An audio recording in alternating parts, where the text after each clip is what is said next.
Hello everyone! Samahan niyo kami ulit at dito tayo sa may Gacob Spring. Dito makikita natin yung dalawang box. Yung pinakaunang box, yan yung tubig tabang.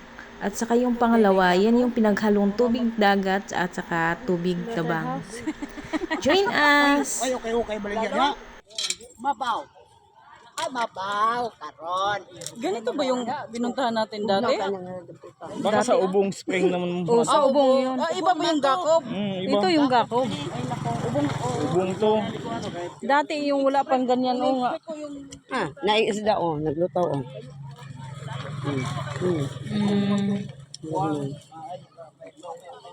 Tara, tuwa maday direg kuan.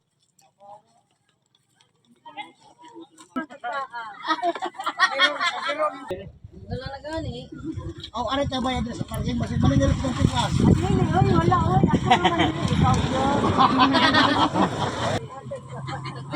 Tabing highway lang kasi ito kaya madali lang siyang puntahan. At saka pangmasa ang lugar. Kung wala kang pambayad sa swimming pool, pambayad sa resort, punta ka lang dito at libre kang maligo. Kaso lang kung gagamit kayo ng cottage, may bayad ang cottage. Barangay yata yung nangangasiwa dito. Ayan, at tingnan natin ang view ng Gacob. Minanong pala itong hagdan sa una dito. Sa tuwa, yung daan pang ano. Ang katandaan? Itong pala nas nagbihin yung hagdan papa.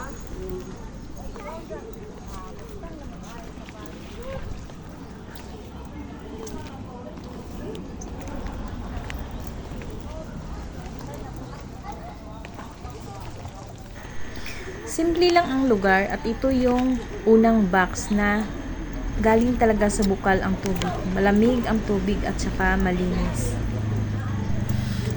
At dito sa pangalawa, ito yung tubig tabang at saka tubig dagat na nag-abot. Ayan yung mga cottage nila. Dito tayo. At sa kabila, may cottage din. Simple lang ang lugar sa pangkaraniwang tao. Okay na dito maligo kasi fresh naman ang tubig. Pero kung medyo masilan ka, doon ka na lang sa may bayad at saka medyo class A na lugar.